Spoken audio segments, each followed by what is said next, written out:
Hi guys, this is Shed Hacks and this is a sample stud frame including some electrics work and obviously the carpentry to go with it. Shows a few tips on how to get the accuracy perhaps needed and a few little tips on basic electrics. Okay, good luck with it guys. Okay guys, we're cutting out the frame now.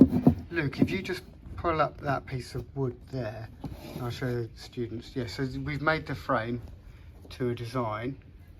And the design's been all precisely drawn out. We're now placing on a pretend, I suppose, piece of plasterboard. This is actually a little bit of MDF, and we've pilot drilled the corners to, I think it's 10mm in each corner, and Luke's just going to start off with the trimming. It might be, Luke, easier if you start trimming in line with the two holes, you know what I mean? Yeah. And with the tenon saw,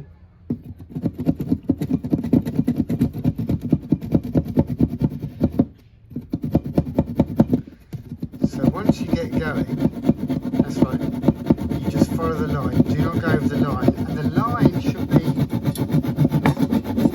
the size of the actual back box. It shouldn't be any wider. Okay, look, if you just stop there a minute. So, just to show students what we're doing, that is the hole we've cut out for the single switch. And it is that size, it's no bigger. Can you see?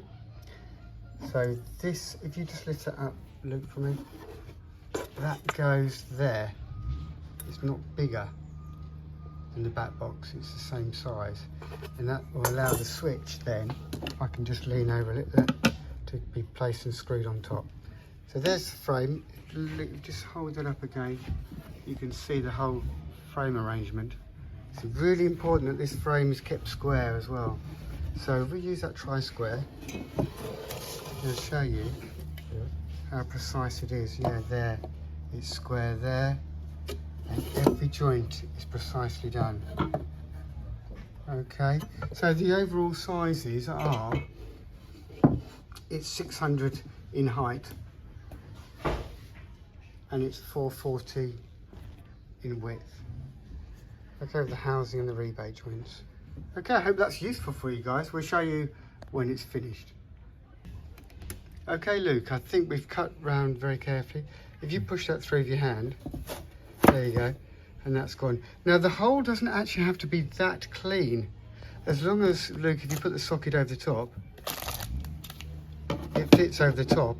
And the back box, if I bring the camera back, the back box still fits through the bottom. So if I take that away, lift this up, and you can still see the fittings, which you can see the fittings there, can't you? So we can screw it up. We will have to put something behind here to actually support the back box. So if you put that there will have to be some sort of timber behind here to hold this in place about that level. So I'll come back to you on that one. Okay guys, we've got the apertures or the holes cut out for the single switch and the double socket here. Luke, if you just take off that double socket, we can show how accurately we've cut it. And interestingly, there's one thing I think some of the students may miss, is we obviously, to support the back box for the electric, sorry about the flashing, we've had to place a supporting piece here, a bit of knocking, extra knocking. Now this isn't that critical, it doesn't have to be that strong. Unlike the pieces that support the plasterboard, this can just be screwed in. A couple of screws, I'll put one more in there, a couple of screws to hold in the back box, the electrics, and possibly another one there to stop this spinning, because this can actually move slightly. Oh, that's pretty tough. And actually, it doesn't have to be overly precise, but try and get it more central. Perhaps ours is slightly out, but that's pretty good. And allow, there is something I was going to mention, allow room to get the wires in. And make sure you've got a rubber grommet here to protect your mains cabling from damage due to the sharp edge of the metal. Okay, so I've brought it slightly in so you can see that there. Okay, you could go through the back, I suppose, if you had a wall thick enough. Go right through the back with the cabling, and as you know, the cabling will be something like this. Will be just open it out. Will be 2.5mm. 13 amp obviously, for anything like this. Tools used, tensor, we use the countersinking bit for these parts here, so that screw head fits down neatly. If it was plasterboard, of course it will be screwed and then skim coat would cover it. We've got a wiring diagram we're working with here. We've still got to put the isolator in the back box, and we're going to put the rows in there for the switch. And I think then in a few clips you'll see a finished sample piece of work there to follow. Hopefully it'll be useful for you guys. Okay, good. I'll come back to you later. Hi guys, so this is the sample stud frame incorporating a little bit of electrics, and it's those students trying to learn a little bit of both at the same time, I suppose. So there's the frame, you've got the socket, and you've got the light switch, and you've got the spurred fuse for potentially a fan. It started off with the stud frame here, and it shows the housing joints carefully cut out and fitted, and then some screws holding it all together. Okay, they're countersunk in, so they're nice and flush. And then we've mounted the plasterboard on, and that's the cutting out has been very carefully done using a vibrating saw, or you could use a tenon saw if you're using you're doing everything by hand, and you very carefully chase drill it, and then you'd cut through and line up your various cuts, so you've got a perfect square. The cuts, actually, I must remind you, should only be as big as the back box. Okay, any bigger, and of course you'll have problems then fitting the switch over the top without it falling through, of course. So I'll show you some more detail of that in a minute. There we go. The design is established first, of course. So I've done a design. There's the frame and the plasterboard here, showing the various electronic parts to it. The size is 440 full width and 600mm high. This shows the wiring diagram, and you can see the power supply going to the socket. That in turn then powers the fan controller, which is an isolator in effect, and then that would then power the fan, coming from this point here, of course. Now, of course, this is part of a wall in potentially a bathroom. So it's just a sample of what might go on. There are various ways you can do this. This is just one example. Okay, so this is more the traditional route, I think. There are other ways you can do this. The back boxes often now are plastic and they're not metal, and they're inserted from the front, not the rear, which I'll explain in a little time. The screws holding on the plasterboard, I would countersink them if you can, so nothing's sticking out, but you can get obviously plasterboard screws that fit in and don't damage the plasterboard as it goes through. Some people prefer still to pilot hole the drills, the positioning, so you don't blow out or damage the plasterboard before you put the screw in. And it's good practice, if you can, to clip in the wiring once it's in place, just so there is no chance to, if you're putting anything on the wall in front, you're going to hit a wire.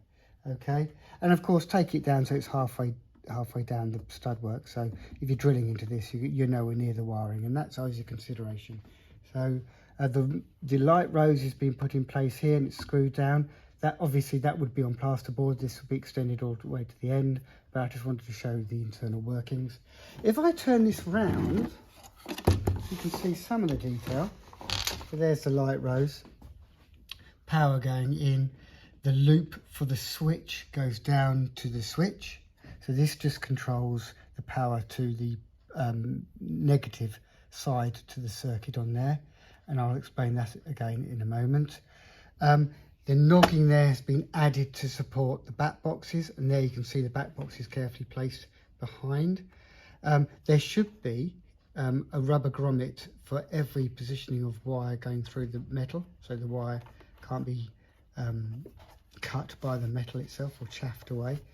And the same should apply there, and the same should apply there. I think that one, yes, I've got one there fitted. This wire here is the supply wire, power in, you power the socket, and then in turn you can use that power to power the second socket there. I think that's right. I think that's it. else I need to tell you? As you do it, of course, keep to your design. Make sure it is accurate to ±1 mm where you can.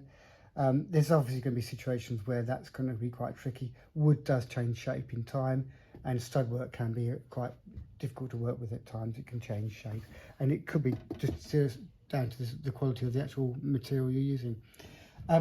Going back to the wiring diagram, I've done this one here, and it shows the arrangement of the rows and how you should line it up. So you have a loop. Can you see it actually says loop? And the loop is the part where you break the circuit to the switch. It allows the switch then to power or control the rows itself, the actual light up. Okay, so there's the instructions for that. When you buy one of these, you get instructions with them, and you just follow that very carefully. But normally the positives, the negative is actually part of the loop, and that is then in turn controls the power to the light. Okay, but follow the instructions as you get them. What else do you need to know? You can check all your continuity using the voltage meter, and check that you've got continuity between one part and another where you want it to have a connection. You can double check, of course, but use a voltmeter for that. Back boxes, as I say, can be plastic, placed on the front, don't have to be metal. The double switch and the single switch arrangement, this could be a single and this could be a double. You could have an arrangement where you have two switches for the upstairs of a house and the downstairs of the house, and that could be added into this arrangement. A bit more complicated, but easy enough to do once you've got the actual instructions for the switch. Okay, so you could add another switch on and have an upstairs and downstairs arrangement where you have obviously the light on the landing and the light in the hall. Okay, so that would be sort of next level electrics really. But this gives you the basics to what the project's all about. And I hope for students this really gives them a starter from which they can then make their own. And actually, I think some of these sort of ideas are a really good starter for later construction work and training purposes.